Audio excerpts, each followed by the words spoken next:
tiers are going to be insane against Caleb Durward. Yeah, I mean, he has like Vindicates and Swords and things like that. So hello and welcome to round 8 here in the Star City Games Open Series in Louisville, Kentucky. Winner of this match makes top 8. I'm Gavin Verhey, bringing you coverage with Jacob Van Lunen. Caleb Durward playing his almost, I don't say trademark, but a deck he's talked about a lot recently, the black-white deck with Stoneforge Mystics. He's added Mirran Crusaders, Phyrexian Obliterators, has some Dark Rituals to power them out. On the other hand, Michael Belfatto playing a pretty stock Merfolk list. Merfolk eliminated Caleb Durward from Columbus last year, like we just talked about.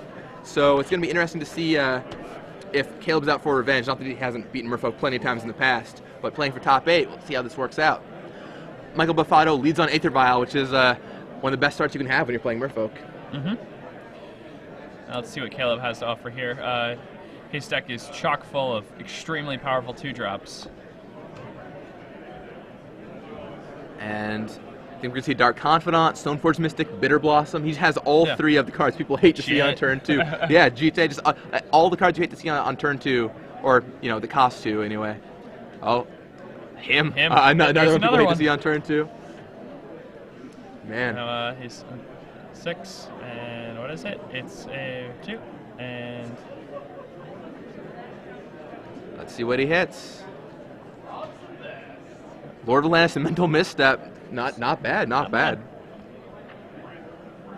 Mental Misstep not that great against Caleb's deck. It does get Swords to Plowshares, Thoughtseize, Dark Ritual, and the 1 since Divining Top. But since Caleb didn't have a 1-drop, he probably doesn't have any of those except for Swords potentially.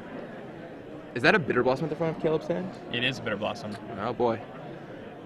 Well, there's a Silver Gill Adept for Mr. Belfatto, and he shows off as another Silver Gill Adept. That's really good. That's also really good against Caleb's deck. Like, having creatures that cantrip, things to make up for the card disadvantage caused by the Vial and things like that. Those are all really strong effects. So Wasteland for Caleb, and followed us by a Stoneforge Mystic.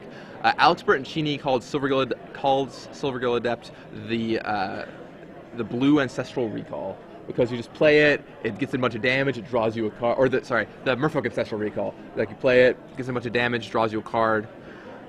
Just an overall impressive strategy.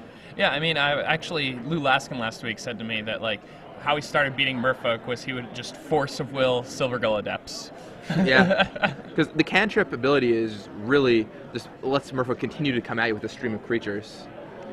This is actually, the deck Caleb's playing is very similar to the deck that Michael Belfatto top-8 at a Grand Prix with. He was playing mono black, splashing white for Swords. Yeah. So that was the crazy Flash Grand Prix. That was the crazy Flash Weird Grand Prix. format. Weird format. Oh, there's Wasteland on Caleb's Scrubland.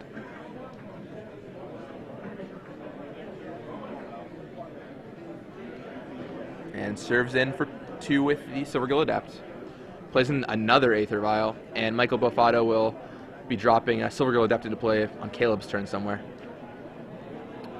Caleb does have another land, so he can use that Stoneforge Mystic if he wants to, and just passes the turn back. Here comes another Silver Gill Adept for Mr. Belfatto. Yes, and that Jit's going to get active next turn. Yeah, that's a big problem for a Merfolk player. But it's not as big of a problem as one might think, because, like, he's going to trade with the Stoneforge, and if Mike has a Lord, then he's only going to get 1 guy with the Jit. Yeah, the bigger question is if Caleb has more creatures to follow it up with. Yeah, if Caleb doesn't have more guys, then he's in huge trouble, but if he does, then it's really not that bad. In comes Silver Gill Adept for 2.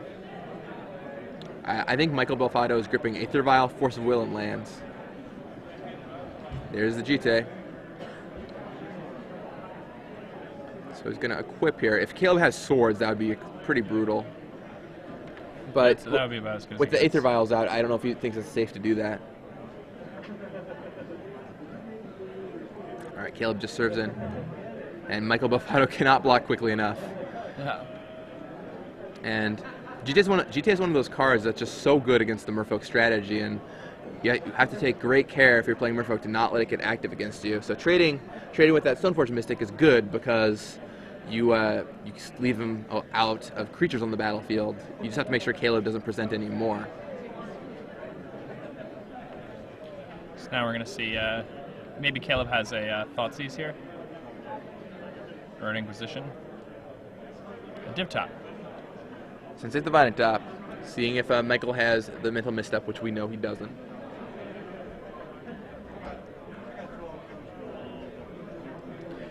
Now,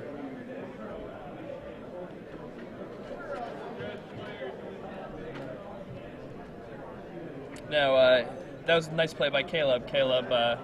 Mike doesn't have anything to put into play with the Aether Vial on his end step, so Caleb decides during his upkeep he's going to use one of the JIT counters. And that's exactly what you want to be doing in that spot.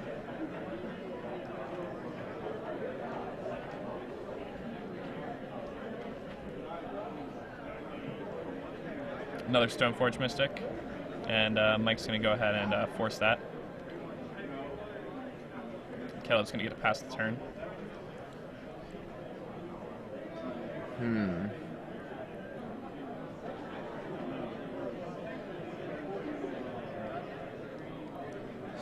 Interesting board state we have here. No creatures on either side. Yeah, I think Mike just drew a mental misstep. Yep. So Caleb's top three cards. Caleb found the land he needed to cast this Obliterator. Yep. And I don't think he cares about that Vindicate or that Swords. Not yet, anyway. Daniel Conine to the main event stage, please. Daniel Conine to the main event stage, please. Oh, he went ahead and drew the Swords. Okay. That's fine.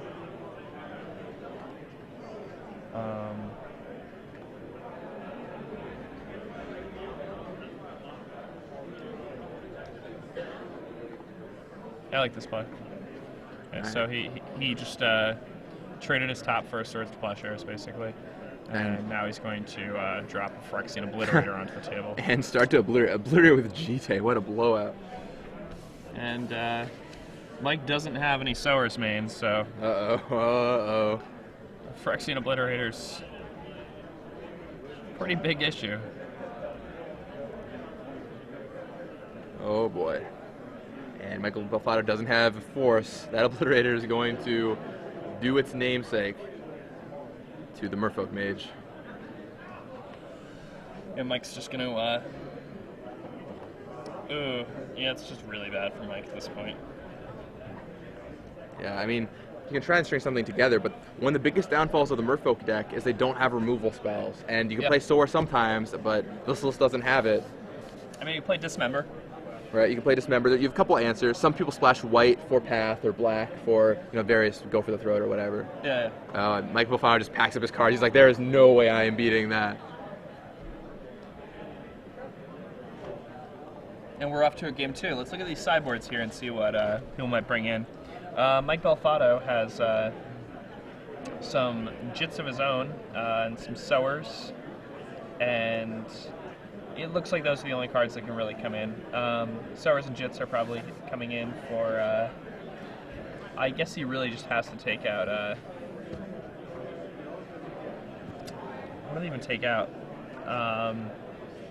Sideboarding with Merfolk is always kind of tricky, I feel, because your deck is such a compact package. You have to be careful about what you want to cut. Yeah, I mean, I obviously, I think you cut the 2 Kira, even though they're good against Caleb's deck. Really? I really like the Kiras here.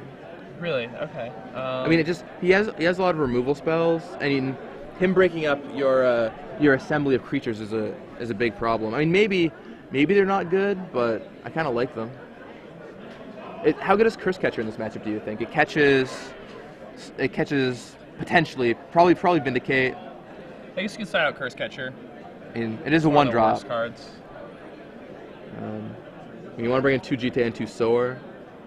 I mean, maybe you could take Kira out. I just kind of like it against all the removal. You might not even want to bring in the Jits. I think you definitely want them, if nothing else, because they legend. Removal spells. Yeah, they kill Caleb's. Yeah, and as we saw that game, that's a big problem for Mike Belfatto. On Caleb's side, looks like Dark Blast is a card that's probably bringing in here. Batterskull, I think, is pretty reasonable in this matchup. He's got a Shriekmaw, a couple Shriekmaws. That's not a card you see out every day, but just a removal spell. Can't be spell pierced. It's pretty good. I don't think Feast and Famine or War and Peace are going to come in. Perish, definitely not. Phyrexian Revoker, probably not. Probably not. Bitter Blossom, maybe. Probably not. Is Bitter Blossom good in this matchup? I mean, creates guys you can block with which is good, but I think he wants everything else more than he really wants Bitter Blossom, unless he wants to cut like Vindicate or something. I mean, maybe the Mirror Crusaders could be cut. Of that first strike, Yeah, that's they really battle good. pretty well. Yeah. Like Mike really kind of like needs like double Lord for most of his guys to attack through that, and double Lord's pretty hard to do when you're playing against a deck that's playing as much removal as Caleb's. Yeah, it's interesting to see how these black-white decks operate because they just have so many like good cards that their game plan changes almost every game. I feel like some games are hemming you and beating you down with some scrappy creatures. Other games are like playing the Cobblade game of Stoneforge Mystic, put my equipment into play. Yeah, I mean, this deck just has so many angles. I really like the Dark Rituals because like normally you see Dark Ritual in like these like Suicide Black decks and you're like, oh man, like imagine if you drew that card like not in your opening hand, how bad it is. Or like how bad it is when your opponent like has like a counterspell when you chain them or something. But Caleb's deck, like when you draw them in later on in the game, you just use them, like you just dump the mana into like equipping something. And the equipment in his deck are so powerful that it's actually just really, really good. Yeah, I mean, plus he has Phyrexian Obliterator too, which just like you might not always have the mana you need for that, and you can just accelerating out early is just absurd. I mean, obviously there's a lot of good removal in this format, but if they don't have a removal spell for Obliterator, few decks are poised to deal well with it. Yeah, I mean, it's really, really hard. Now, I actually think it's possible, the more I think about it, that running out a fast Obliterator might actually not be something that you want to do just in case, like, you spend so many cards and your opponent just swords it. It might be better to wait until after you've played a couple turns into the game, maybe they swords your Dark Confidant or something, and then you just jam that out there. Obviously, like, turn 1 Dark Ritual, Thoughtseize, Dark Confidant is pretty great as well. Turn 1 Dark Confidant, I get behind that. Anytime you do that, I'll Chrome Mox all day. Oh, yeah. Chrome Mox is really, really good in his deck. I'm surprised he only has 2 copies. Yeah, I'm also really surprised, considering he has 4 Dark Confidant, 4 Stoneforge Mystic, 1 Bitter Blossom with more blossoms on the sideboard. Seems like I mean, his deck literally just has all the best 2-drops ever. I think he's likely playing Dark Rituals over some Chrome Moxing. And that's fine. A lot of people don't like playing more than 2 Moxes at all. I really hate playing more than 3 Chrome Mox in a deck. Yeah, I will only play more than 3 Chrome Mox unless A, they're really, really important, or B, if you have like Thirst for Knowledge or whatever to throw them away. Like sometimes in some Dark Depths build, the 4th Chrome Mox is pretty important. But yeah, not in this one. But 3 I like a lot. And looks like Michael Belfatto is taking a trip to Paris already by mulliganing. And not the good kind of trip to Paris either. Mulligan.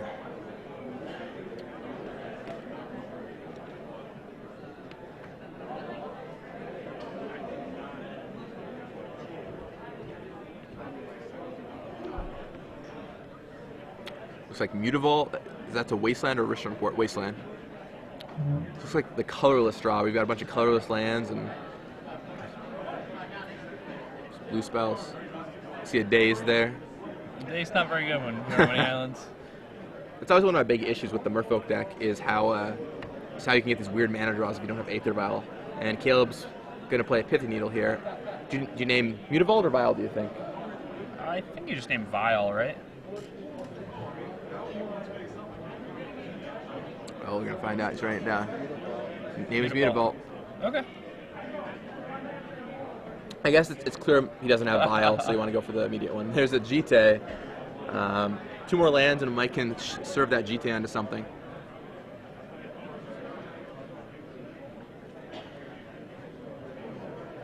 All right, Caleb cracks some Bloodstained Mire. He's going to go find a Scrubland. Yep. There's Scrubland.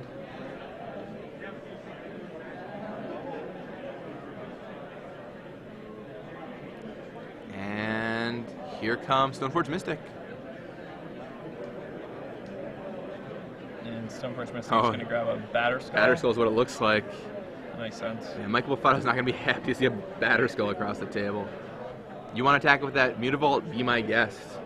Yeah. The Pithing Needle is actually naming Mutavault right now, right? Yeah. It's true. But you're right. Yeah, like. Yeah, just in general, like in this matchup. Yeah, I mean, Mike's counting on his opponents having islands in their deck. or just, anything. Attack with Silvergill Adept. Like, his goal is to put that GTA on something for sure, but... Alright, so he wastelands Scrubland to try and keep Caleb off of lands. And yeah, the colorless land draw is pretty awkward for Mike Belfatto here. Dark Ritual from Caleb. And Mike Belfatto, I don't think he has a response to that. Alright, so he goes with 4 mana. And there's a GTA. Okay, so he has 2 left. And a Dark Confidant. That's a good turn. Yeah, once again, that Dark Ritual seems like it does pretty good work. Dark Ritual's pretty good in this deck, yeah.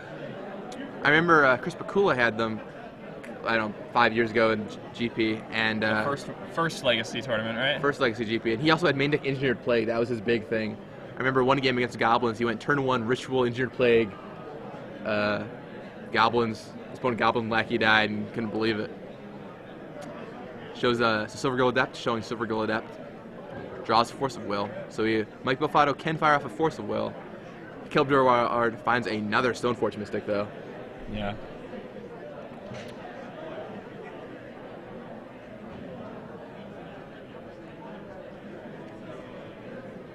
Taps the Swamp, plays a Thoughtseize. Yeah, Caleb's playing a pretty painful deck. He's hurting himself quite a bit with this stuff. But again, once his batter skill comes down, that's kind of irrelevant, though. Yeah, definitely. Alright, so he lets it resolve, and he sees a hand of Force, Silvergill Adept, Daze. And what do you take here? I think I just take the Silvergill Adept. For everyone wondering, there you go. Caleb's Stoneforge Mystics are all altered, so the card in the middle there is a Stoneforge Mystic, and if you see any more like it during this match, that's what it is. They're nice Stoneforge Mystics, but they are a little hard to recognize. They don't really look much like a Stoneforge Mystic. Yeah. At least from this far away. All right. Third Mutavault. Pithing Needle's doing work. Goes Vindicate. So he goes to 12. Draws another Stoneforge Mystic. So Caleb's got plenty of Mystics going on, but I don't think he has a white source, which is the big problem here. Yep. He was hoping that Confidant would find him one.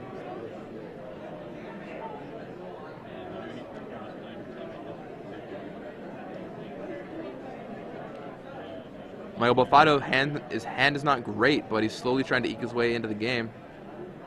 And if you're Caleb here, do you attack with anything, or do you just pass? I don't know if it's okay to attack. I guess you can if you want to.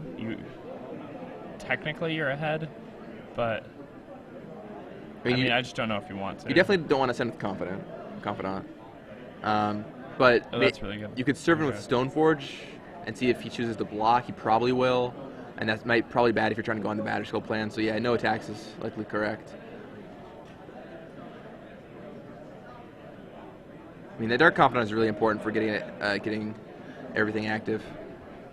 And now I think Mike has Force Daze Mental Misstep. It's like Caleb drew an Obliterator there. Yeah, Obliterator Wasteland. So he finds a third land, but it's not the white that he was looking for. No, it is not. And now his hand is full of cards that need white to cast. And a card that costs quad black. And a card that costs quad black. Quad black can be a little ambitious with the 4 Wastelands in your deck, but he has Dark Rituals to help him out. Hey, Mike Belfatto's going for double blue. So he flips Thoughtseize. There we go. He draws a Scrubland. Yeah, and I think that Scrubland just about locks it up. Yeah. Thoughtseize. Yep. Thoughtseize is first. Probably going to get misstepped.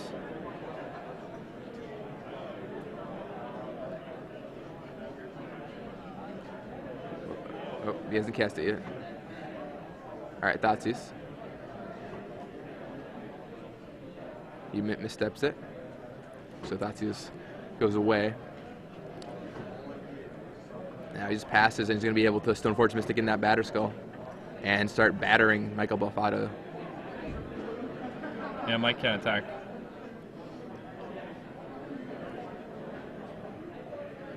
See, like, if I were Mike, I might have just been attacking this whole time. Because I think it's pretty clear Caleb's not going to block with either of his creatures. Or he would have been attacking with them, because like, so I think he probably just missed. I don't know. Well, I don't several know. points of I damage. think he probably blocks with the Mystic, right? Well, but he clearly wanted the Mystic so he could Stone Forge into play. Otherwise, he would have been attacking with the Mystic. I guess that's true, yeah. Well, I mean, no, because he wants the Mystic on D. He's at a lower life total, and the Mystic's a 1-power creature, and the Silver Goldup's a 2-power creature. I thought he was holding back Mystic for D. I mean, if you attack with Silvergill Adept and your opponent blocks with either creature, I think you're probably happy in that situation. Because Batterskull coming down is really bad for you. And and Dark Confidant is what's going to draw him out of that situation. I don't know. Would you guys have been attacking with that Silvergill Adept there? Let us know. There's a Vindicate on an island. How brutal. Insult to injury. Brutal.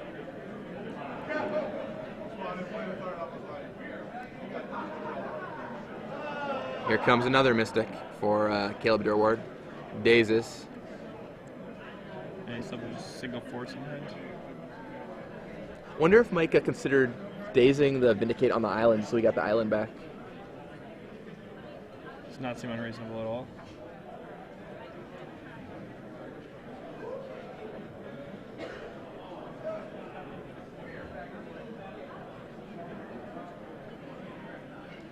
Alright, so let's see what Caleb's going to say. There's a him. Which is gonna. He's going to fire that off. Yeah, that's gonna rip Mike's hand apart. He's got 2 forces left, and no matter how it ends, yeah, those forces are gone.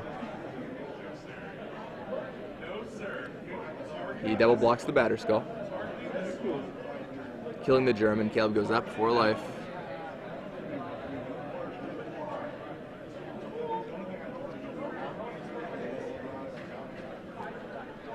All right, she says to not him.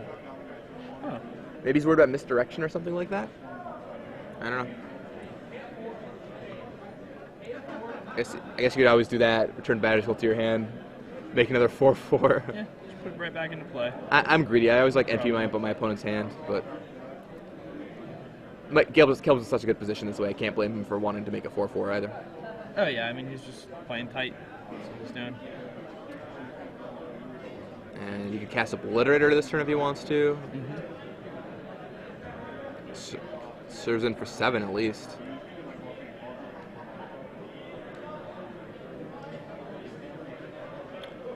Mike Belfatto's hand, I believe, is Force Misstep. Yep. Yeah, it's not so good for him. And there's a him. Or is that a Silvergill Adept? It's a Silvergill Adept that he couldn't pay full price for. And he forces it. He's going to Vindicate the last island. Oh, man. Absolutely brutal. Yeah. Mike Belfatto 7, going to 8. has 3 Mutavolts. I mean, I think he's dead next turn. Or might be 1 short, being dead next turn. Yeah, and he just extends the hand. There it is. Congratulations to Caleb Durward, top 8 competitor. He seems to have inspired a lot of people with this deck, so well deserved. Yeah, I mean.